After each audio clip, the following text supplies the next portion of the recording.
Okay, hi everyone. My name is Carrie Swore. I'm Chief Growth Officer for Urban Teachers. I want to welcome all the Cohort 2017 members who are on the call this evening from around the country. I know at least the West Coast is represented, and probably we have both coasts tonight, which we're very excited about. This is the first of a series that we're going to be doing webinars for Cohort 2017. And this one is a conversation with our CEO and co-founder, Jennifer Green. So I wanted to introduce her now. And again, feel free to ask questions in the chat and Q&A tool, and we'll moderate the questions with, now I have Ali O'Day, who's our Resident Experience Coordinator from Baltimore, Amara as well. So Jennifer, I want to kick over to you. Good. Thanks, Carrie, Amara, and Ali. Thank you for joining us. Appreciate it. And hi, everybody. Let's be informal tonight, so as you have questions that occur, go ahead and send them along, and we'll pause and make this interactive if we can. Well, I'm so excited. This is my first real connection to next year's cohort. It is always such a pleasure to be able to connect with you all, even virtually. And I wanted to start by just giving you a little bit of my background. I'm one of the two co-founders of Urban Teachers. And I'll actually tell you that in the background, I have 2 dogs, 3 children, and a husband running around in my house. So I'll apologize now for any background noise. 25 years ago, this year, last summer actually, I started as a teacher. I joined a preparation program, Teach for America, you may have heard of it, and had my 5 weeks of training and started teaching high school in New Orleans. And I was far from a successful teacher in that first year. I taught 9th grade students. I saw 150 of them a day. And I taught in a 3,000 student high school. And I didn't see my department chair until January. So I had it rough going. Far more important, I did not serve my students well. And I got better. I taught for 5 years. I went on to get a master's in education. But really, as I built my career, I became very committed to the idea that urban school children, all children, particularly children who are so underserved by our public schools, deserve a teacher who's ready from day one to really teach. And so my career became sort of built around that idea. I spent about 15 years in a not-for-profit, going back on loan to teach. And then I worked in Baltimore City's central office, overseeing teaching and learning. And it was really in that role that the idea for Urban Teachers consolidated, because what my co-founder, Christina Hall, and I were seeing was many, many classrooms that were full of first-year teachers who were very high will. This isn't speaking to TFA particularly, this is really across the board, but didn't come in prepared to teach students whose needs were across a very broad spectrum. I think we think a lot about urban students who come in struggling to read. There are also so many urban students who come in well above grade level, who are really equally not served very poorly in classrooms. We also saw every year too many vacancies in January created by teachers who found the classroom setting too challenging and who quit mid-year. And I just want to quantify this for you. So we know from lots of studies that urban districts get the least experienced teachers who are most often teaching out of their content area. But just to frame that in one school system, Baltimore City is a school system of about 84,000 children, and we have about 6,000 teachers. Every year, the city hires about 1,000 teachers. So if you think about that 1,000 new teachers, and let's say they impact on average about 75 children, that's aggregating kind of secondary and elementary. That's 7,500 children in their first year who aren't, or in a year who aren't learning very much, almost 10% of the children in a school system. And then on top of that, another 1,500 children whose teachers quit, who are denied access to an education altogether, because when their teacher quits, at best they get a long-term sub. Now you're at about 10,000 children who aren't taught by a school system, And that probably is not an isolated experience. That happens 3 or 4 times in a student's career. So I'm not a conspiracy theorist, but I am very much somebody who believes and is seen really concretely as an adult, not as a child in one of these school systems, that we're fundamentally denying an education to thousands and thousands of children in our cities. And we're doing it pretty systematically. Another thing that I observed when I worked in Baltimore was that our special educators, who are very hardworking, very committed to children, only have to have a special ed license, which means that if you're in a high school math classroom or a high school English classroom, you might have somebody whose content background was really nothing to do with that subject. So imagine you're given a special ed designation, you have a high stakes test you have to pass in math, for example, and you have a teacher who doesn't know mathematics above 6th grade math. That also is a very, very routine occurrence. That's the norm. That's what we've designed for children who get what are called IEPs, who then are moved into special education. And too often, in a city like Baltimore, where we have about 18% of our children designated to special ed, what we're doing is we're taking our African American males who are bored in class or who haven't been taught to read or who are gifted, and we're moving them into special ed and out of the classroom setting. And the minute we do that, we're basically taking away their ability to get an education from that school. So this is the setup into which Urban Teachers steps, and into which we really have a very strong commitment to address sort of at the teacher level and at a structural level as well. This is what we're designed to solve.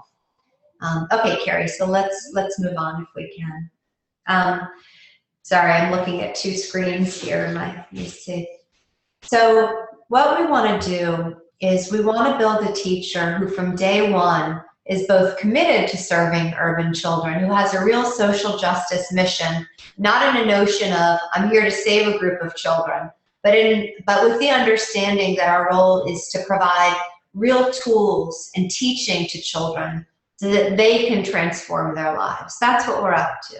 And especially in this moment where we need an educated citizenry across the board that's very engaged. Our job is to equip our students with tools so that they can advocate for themselves. Our advocacy is to educate them. So that's what we're set up to do, and that's really our commitment to every single student we serve, and as a program, to every teacher that we're growing. Our commitment is to give you the tools so that then you can serve children incredibly well.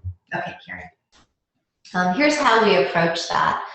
We do have a high bar to enter. We accept typically 1 in every 3 of our applicants. We have about a 33% acceptance rate.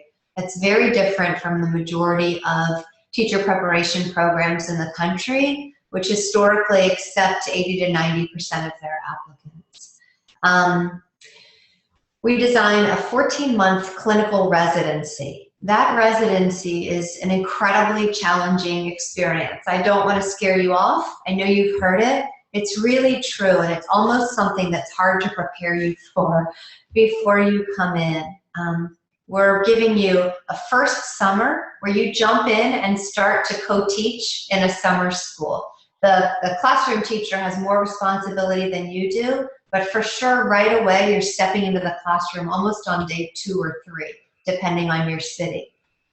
At the same time you're engaging in coursework, you're starting your master's program with Johns Hopkins University, and that coursework is taught by faculty that Urban Teachers has appointed, is recommended to Hopkins, and then those faculty serve as your coaches.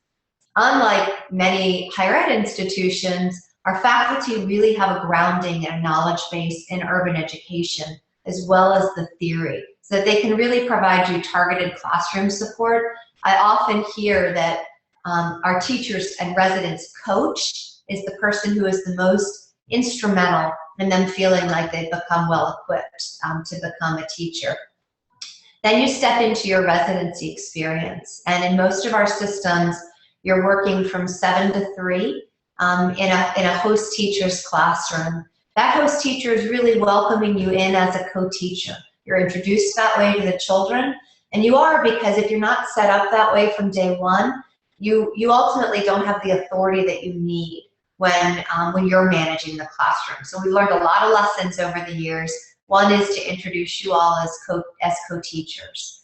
And you're 7 to 3 in a classroom, and then you're transitioning to coursework, and you're in coursework 4 to 7, 4 to 7:30, and then at night you're going home and you're planning lessons for the next day, and you are and you're doing your homework, which is analyzing data that you've pulled from the field, or writing a set of teaching plans, responding to data that you've pulled. One of the things I know you've heard if you've talked to our residents is how actionable they feel their coursework is. They'll say to me all the time, and to people who ask them, what they're learning in their coursework, they're then turning around and applying at the school site within a week.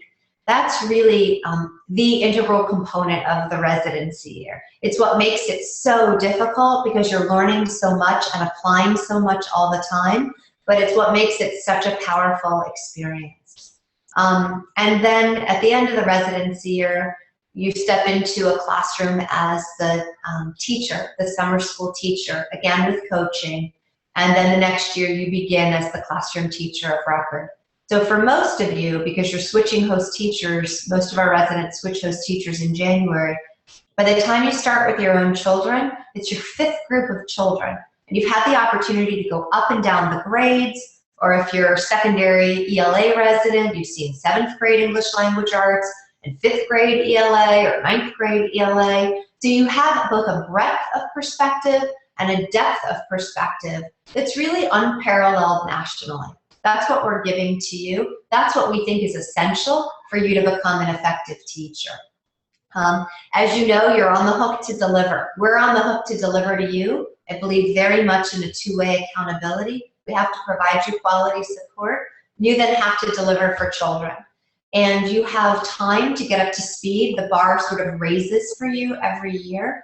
But you also know that once you become a teacher with us, we pre and post test your children, and that's part of a multiple measures evaluation at the end of your 3rd year that's informed by 3 years of observational data that our coaches are taking as they're providing support and also analyzing your practice, your ability to move student achievement, and then what we call sort of a dispositional score.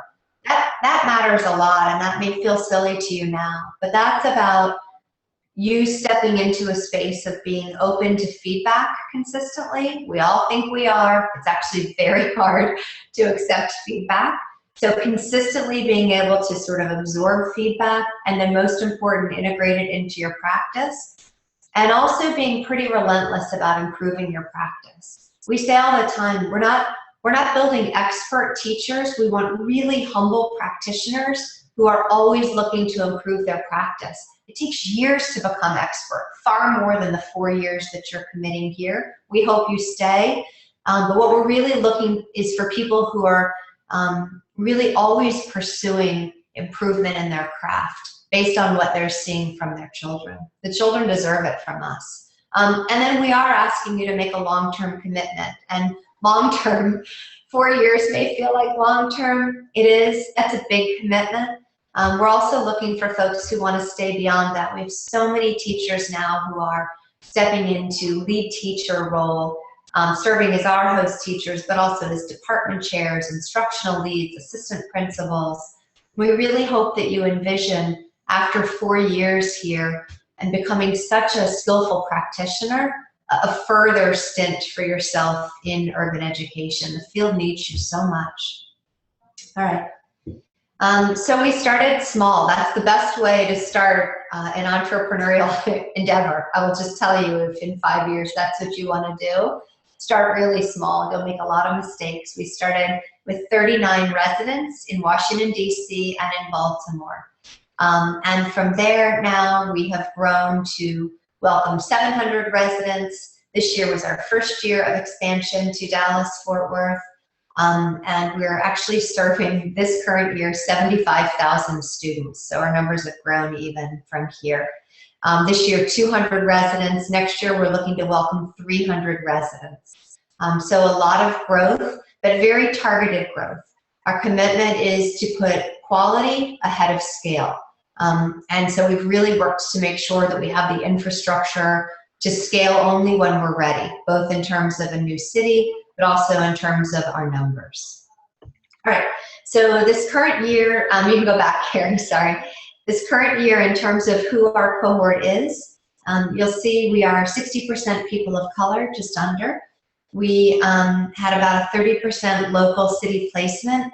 That number masks what's actually happening in our data, which is that in the Mid-Atlantic, about 50% of our cohort is coming from this region, and in Texas, only about 9 to 10% of the cohort was local to Texas. So we had a lot of folks moving into Texas this current year. 3.3 average GPA, 38% first-generation college goers, and then just under half come straight out of undergrad, and the rest of you are coming with 1 to 20 years of experience, with the majority typically coming sort of from 1 to 3 years of experience. We have a lot of folks coming in from City Year, Jumpstart, Reading Partners, Breakthrough Collaborative, pipelines that give people an experience, a sort of taste for what this work is like. But don't worry if you haven't had that experience, because the residency year very much gives you more than a taste. You'll know what you're doing when you become a teacher. Okay. All right, so one of the things that we're proud of is our qualitative data. So the feedback that our residents and our school partners give us. One of the things that I'll tell you is that we have not ever been able to meet the demand from urban districts for our residents. So there's been a lot of pressure to scale both bigger inside of our current districts and also to a number of other regions. We've been on the phone in the last 2 weeks with 3 other superintendents who are looking to bring us in. But we're clear, again, that quality comes in front of scale. So almost 100% of our host teachers say that our residents are ready to take on a classroom and that the resident positively impacted student achievement. You'll do that in the residency year through small group work, by co-teaching with your host teacher, by really focusing. Your host teacher will work with you to identify a number of children who are well below level, and you'll do more data side-by-side analysis with those students. You'll pull small groups of them. You'll work one-on-one with them. Some of the feedback that I'm also very pleased with at the end of the year is that host teachers will say, it's because of my resident that I was able to move the bottom 10, 15% of my children. I was much more able to focus on those children than I ever have been before because of the resident. Those are the children that we neglect. We neglect the kids at the margins, our bottom 15, 20%, and our top 10, 15% of children. Okay, Carrie. So we see about a 20% attrition rate. We retain 80% of our residents, and I don't want you to be nervous about that number. I was nervous the first few years, and now what I realize is that that's a natural part of the benefit of the residency year. So it gives you an opportunity to really experience what it's like. I mean, there's nothing different about the experience that you have as a resident in terms of what you're participating in than what you're going to do as a teacher. As a teacher, those children will be yours. They're not yours as a resident, but you participate fully in the experience. And of that 20% attrition, half of that group leaves because they decide at some point in the residency year, you know what, this is just not what I thought it was going to be, and this really isn't a good fit for me. That's a really good decision to make in the residency year, because that's when you need to make that decision. Out of about 500 teachers that we've placed, plus 200 residents this year, we've had about 5 teachers quit during the school year. 3 of those came in our very first cohort when we were still figuring things out, and 2 have left for health reasons. So our teachers are not the ones creating during school vacancies. And they wouldn't be, because the teaching experience is not a shock to them. The other half of that attrition comes because we ask participants to leave.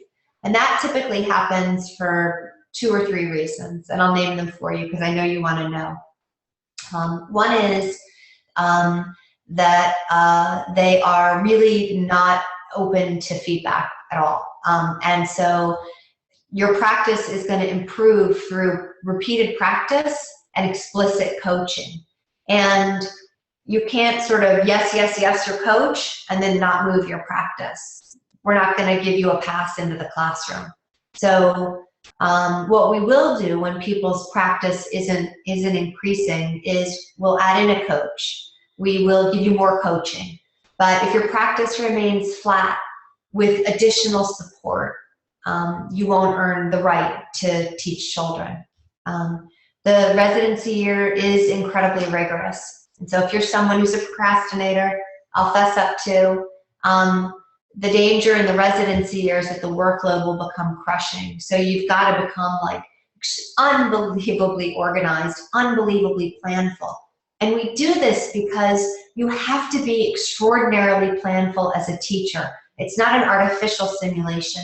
It's a real simulation of the skills you need. And often you don't have a principal looking over your shoulder. Like sometimes the administration is on it, but often it's you in the classroom. And if you fall behind on planning or you fall behind on grading, your children will suffer. So we need to know that you're able to map things out and really be very, very planful. So actually those are the two big reasons. The third would be, but this is incredibly rare, that academically somebody sort of doesn't deliver where they need to. But I would say that's sort of the smallest percentage of that and almost non-existent any longer. So I'm going to pause. Carrie, are there any questions that have? Not yet, but yeah, just a reminder to everyone that we're happy to take questions throughout the presentation through the chat or the Q&A tool. Great. And Anthony Hernandez was able to join us too, so we have all of the Resident Experience coordinators for each of the cities. Hi, Anthony. Hey, team. Sorry about that. No no problem. Okay, so let's keep going, Carrie. So then you see equally strong satisfaction rates from our residents. And if you've done your homework, like if you've done your consumer shopping, what you should know is that there is like excruciatingly low satisfaction with university coursework. It is disconnected, not relevant, too theoretical, didn't help me with classroom management, I don't know how to teach reading, you know, it's too much of traditional higher ed, not all of it, some of it's really good, but too much of it doesn't add up in totality to preparing somebody for the job that they're gonna do. I have a great professor.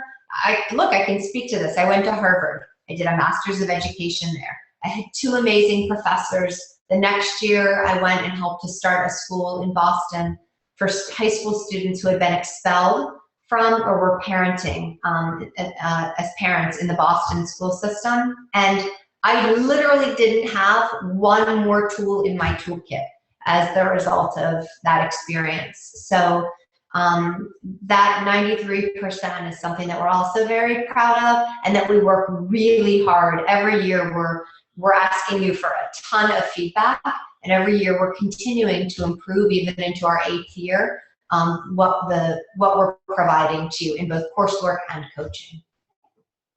Okay, Carrie? And there's Athena. Yep. All right, so here's our theory of change, which is the building blocks of this are that we're looking to build enough high quality teachers who stay at scale in just a handful of districts. We don't want to be 5% of the teacher workforce in 30 cities. That's not what we're up to. That is for sure the national model for scale. It's what donors think of. You know, it's sort of go big is go all over the place, get very diffused.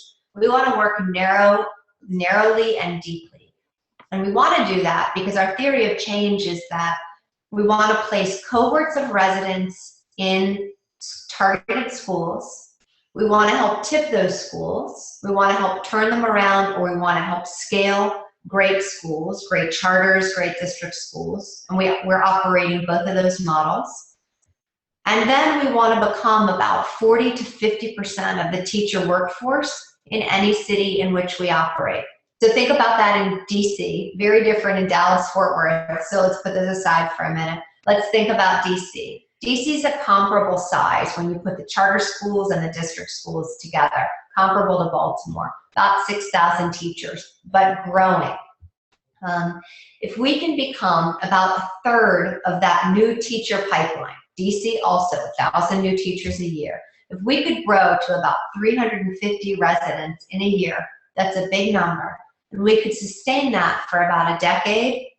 At our retention rates, we end up at about 50% of the, just under 50% of the teacher workforce.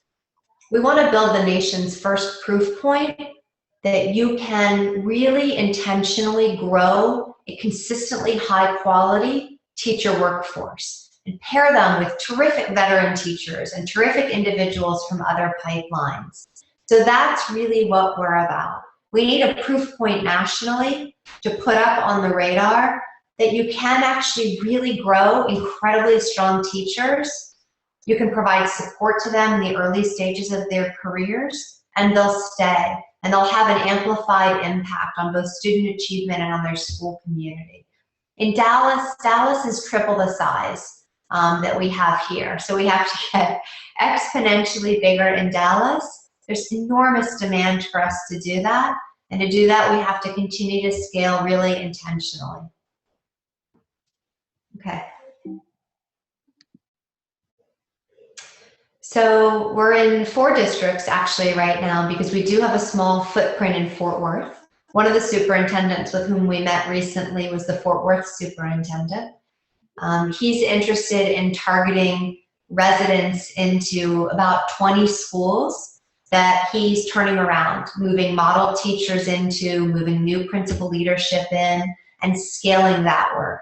Right now, our footprint is small in Fort Worth, and it's with a charter partner, Uplift. Uplift is also one of our largest partners inside of Dallas. But we're looking to add another 2 to 3 districts over the next 5 years. So again, grow slowly, grow when we're ready, grow when we have enough residents, enough high quality residents to meet that demand. All right. So I'm here. More important, you have your resident experience coordinators who are also here, who can answer questions specific to the cities or about the experience. Or we can all call it a night and have a drink, which I'm certainly amenable to as well. Anything else, Amara and Anthony? I don't know if Allie's still on that I didn't think to say that you'd want to add? And Amara's an alum. I'll call out. Yeah, Amara knows the real deal. That's right. But Anthony and Allie have been teachers too. So all of your resident experience coordinators are former teachers. So anything that you all would add? Anything about your context that you think is different from what I framed? I'll probably add a little bit about the classrooms that residents are placed in. I want to stress that we really want our residents to remain flexible. We do our best to make sure that we place you in your preferred grade level or grade band, but at the end of the day, you're going to be placed where our principals need you the most. So I would say that you will be in front of students. While you may want 3rd grade, you might end up in 4th, or you might end up in 2nd. But you will be moving, as Jennifer said before, you'll have exposure to 5 different sets of classes by the time you're ready to teach. And so you'll probably end up teaching that ideal grade that you wanted anyway. But we really want to stress that our teachers are put in front of students where they're needed the most. And it depends on the placements that our principals really need. Oh, I'll just second it. Absolutely, Amara. And I'll say the children that you end up with are the children that you fall in love with. I only wanted to teach 4th grade, 5th grade. My mother was a teacher. I've seen her. I was sure that's who I had to teach. I was built to teach that. I'd never be able to teach anything else. I walked into 9th grade and that's who you end up just just feeling so connected to. So let's be clear, Urban Teachers is not in the driver's seat of your placement. We work with you when we work with the schools. But if you have a very narrow interpretation of the children you're here to serve, and we can't convince you otherwise, this actually might not be a great fit for you, because there's a level of unbelievable flexibility that you will be called on to demonstrate across your 4 years. It starts now. It starts with your placement. Great. We have a couple questions now, and I'm going to start with the second one because it fits with what you were just talking about. So they did want to know at what point they'll know what school they'll be serving in, and they have sort of a second question too about how our cohorts are integrated into their communities. Oh, nice. Yeah. So Amara and Anthony, do you want to respond to the date of? I mean, not that we can give you a specific date, but just generally, it's different in our cities. And Allie's on too. So great. I guess I'll start. So basically how placement works is we will be placing you from right now until the middle to the end of Summer Institute. We will be announcing placements for where you'll be in the fall towards the middle to end of Summer Institute. I would say around the 2nd or 3rd week of July. And we will give all those placements out all together because we want to make sure we have the majority of the placements done first, just so everybody can get theirs all at once. And so, yeah, I would say mid to late July for that. And then in terms of integration into your community, you actually will be taking a class your residency year called Foundations, and that class is really built to be able to introduce you into the community that you're going to be serving and statistics, the neighborhoods. I know my year, 2012, we had to do a scavenger hunt in the community that we were placed in. At the time, I was in Baltimore. We actually drove into DC on the weekend to find these different landmarks and things like that in the community that we were going to be serving in as residents. And so I will say it's hard to be completely integrated into your community, your residency year. Your time really is based around coursework, teaching, sleeping, eating, and that's it. However, after that year, you're more than welcome to, like I did, I became a coach for one of our reading programs after school. You can do any other thing that you'd want to do within your school community, but I really would stress that probably is not going to happen until your 2nd or 3rd year within the program.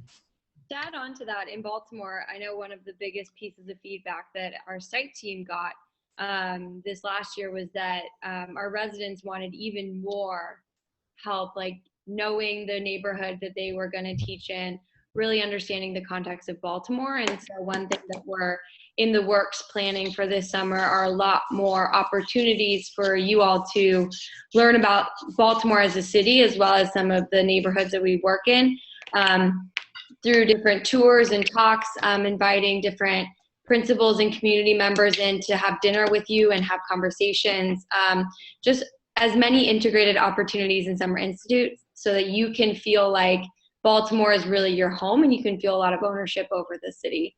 But that's in the works right now. So if you have any recommendations or things you'd like to see, please let me know. Yeah, and the last thing that I'll add to the Dallas-Fort Worth bit of that is that we are, like Amara said, aiming to get people placed by early July, mid-July. And the reason for that is, and this speaks a little bit to, I think, Marie's question, the reason for that is those placements are going to dictate when you need to be in schools. So where some of our school partners will start their professional development, which you all are expected to participate in the last week of July. Some of you will be the first week of August. Some of you will be the second week of August. That's just speaking to Dallas-Fort Worth specifically. So obviously we want to make sure that you have those placements as soon as possible. And like DC, we still decided their playbook. We will give all of those placements at the same time so that there's not any lingering questions or fear, and it's not just trickling out information. That information will be disseminated out to the entire cohort all at once. And the questions only the panelists can see. So just to clarify, one was about the timing between Summer Institute and the start of the school year. And a little bit more about the end of Summer Institute and the start of the school year. In Dallas-Fort Worth, we're still finalizing dates, but again, that depends on what district you're going to be placed with. With some, it's a very short 4-day weekend turnaround. For others, it's a week. For others, it's almost 2 weeks. That's out of our hands. That's up to our school partners. But that's what the timeline is looking like in Dallas-Fort Worth. And again, we'll help you navigate that. And we try our best to sort of accommodate that as it comes up, because we understand that what it may not seem like it's fair, but it's the reality that you're here to serve kids, and some districts are going to ask you to do it a little bit sooner than others. Yeah, I would say it's the same for DC. Last year, it depends on the school. So some of our residents that are in charter schools, their professional development started the week after Summer Institute ended. So they had a weekend. We had some residents where their professional development started while they were in Summer Institute. So we had to make an exception for them to go that last week of Summer Institute to professional development. And then other residents didn't start PD or professional development until 2 weeks after Summer Institute. So as Anthony said, it depends on the school district and the school and what their rules around professional development are. But in any city, we will work with those of you who are starting early just to make sure that you're ready. So you won't be sort of just thrown into there, but we'll definitely be with you every step of the way. So even if you are starting earlier than others, you'll definitely have that support. Okay. We have another question about what's the highest grade level residents are placed in math? Yeah, so I think the answer to that is 12. But the reality of that is 9th. What typically happens for every new teacher that's hired is that they get 9th graders. So this is another way that we really do a disservice to kids. That vital 9th grade year, that transition into high school, is staffed to a huge percentage by brand new teachers. Because the minute teachers get experience, they want out of that grade and into grades that have already had the dropout population come out, so that they're getting smaller class sizes. These are good people. I'm not suggesting to you that they aren't great, well-intentioned people. I'm just saying that when principals let that happen across the board, 9th graders also completely lose that 9th grade year. So very typically, it's 9th grade, Algebra 1, geometry. More infrequently, but it has happened. It's, oh, I don't have a pre-calc teacher. You've got great math skills. I'm going to move you there. But what you should know is the default is whatever the 9th grade course is. Okay. Another question. During the residency year, they want to know if most of the primary classroom teachers that they're paired with, the host teachers, if they're associated with urban teachers. So are they basically urban teacher alums? Are they generally just any veteran teacher from a given school? So who are the host teachers? Yeah. So here's the deal with host teachers.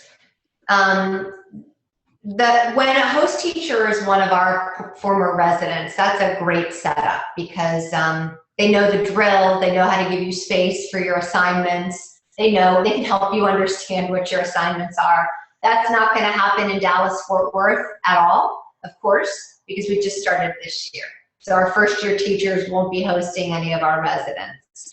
In DC and Baltimore, it's really a range. We started thinking 7 years ago, thinking that our veteran teachers were going to make our best host teachers. Not so much, it turns out. Sometimes. But sometimes our veteran teachers are the most closed to sharing their practice with somebody who's new and aspiring and learning. So the sweet spot, what we've learned, is sort of the 3rd to 5th year teacher, 3rd to 6th year teacher, who really still stands in the space of learning themselves, is eager to learn along with you, definitely can show you the ropes in a number of ways. Nobody's practice is perfect. It's another reason why we ask you to switch host teachers in January, so you can see different strengths of teachers. But I would say that host teachers they're not a perfect group. You won't be a perfect teacher. Your host teachers aren't perfect teachers either. What they should be is, they should provide a baseline of performance and then really allow you to come in and engage in a lot of highly structured practice. And I'm wondering, Amara, you've had host teachers. I don't know if you want to speak to that or kind of add from your firsthand experience. Sure. So, yeah, my host teachers, again, I was in 2012, so it was quite a while ago. But my first host teacher, I think was voluntold that she was getting a student teacher. And so she wasn't that open to me. I will say that the question when I asked her was what were her pet peeves? And she like unraveled from there, and like we've had a great relationship ever since. And I can say we were successful because I was invited to her dog's birthday party that year. But what, like with any teacher, as Jennifer said, like there were definitely things that I saw that I definitely made a note not to emulate in my practice. And then there were other things that I saw that I loved. Then I switched halfway in the year in January, and I got another host teacher who was very different, but both were considered highly qualified by the District of Columbia. And again, I saw things that I loved, saw things that I didn't love so much. And you just kind of take, you know, the good stuff and you integrate it, and the other stuff you kind of let go and learn from their mistakes. So I would agree with that.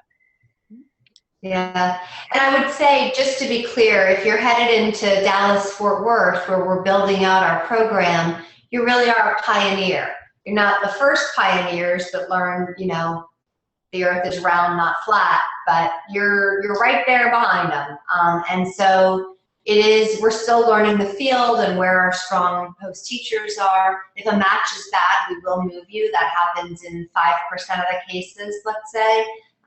But we help set you up for success. We give you strategies for going in. The host teachers are getting the same expectations of how to work with you. So we sort of know how to enact that. But it's like any marriage, folks. Like it really is a very close relationship, and it takes work for sure. All right, other questions? We're getting another one about how they can prepare for Summer Institute. And I do want to say that there will be an orientation webinar that each city will do separately. And I know we're working on your homework. So there's homework coming. Yeah, I'd ask the reps, how would you respond to this?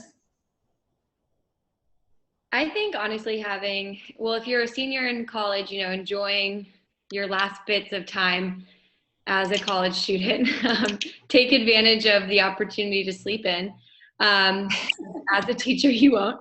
But I think if you have the opportunity, you know, either in your last semester or if you're, you know, changing jobs, get as much experience with kids as possible. Doing anything and everything, you know, babysitting, make a little extra cash, volunteering, just, you know, get involved with kids, because the more familiarity you have with kids in different age groups, the more comfort you'll have with them when you get here for summer, and students are going to make the transition easier. I also recommend, you know, the schools we teach in, they're, you know, it's really a social justice issue that we're trying to overcome. And so I think just really, you know, diving into readings and any literature, any research that you can to sort of arm yourself with understanding, especially if you're coming from a situation, you know, maybe you grew up in the suburbs like I did, which is awesome, but also you're going to be living in a city that's very different than what you grew up in. And, you know, as much understanding as you can have from reading, I think is really valuable.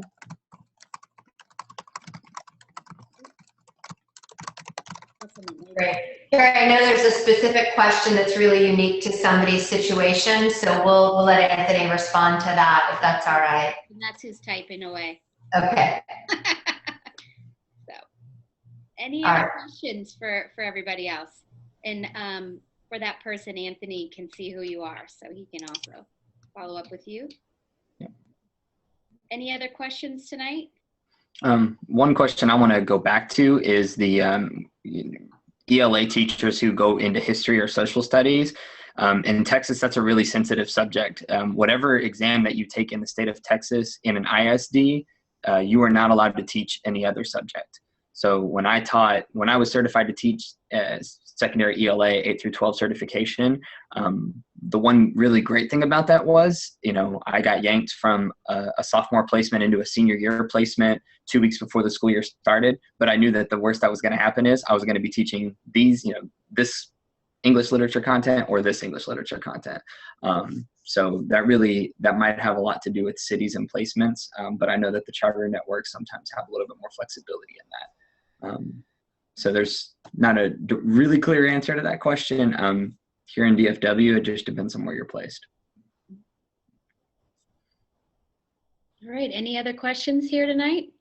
And hopefully you all have started developing relationships with Allie, Anthony, or Amara.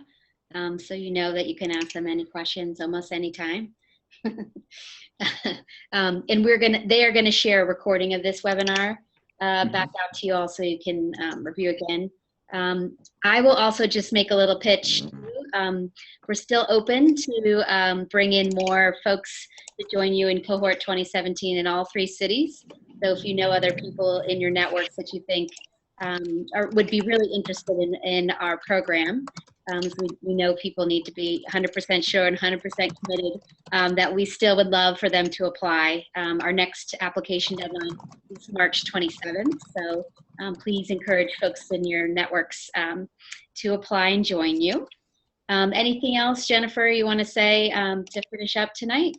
Yeah, I'll say to you that the years that I spent teaching were the most personally rewarding, joyful, frustrating, hopeful, impactful years of my professional life. As much as I love the job that I'm doing now, and I really most days love it very much, I became a better person as a teacher, more humble, more open,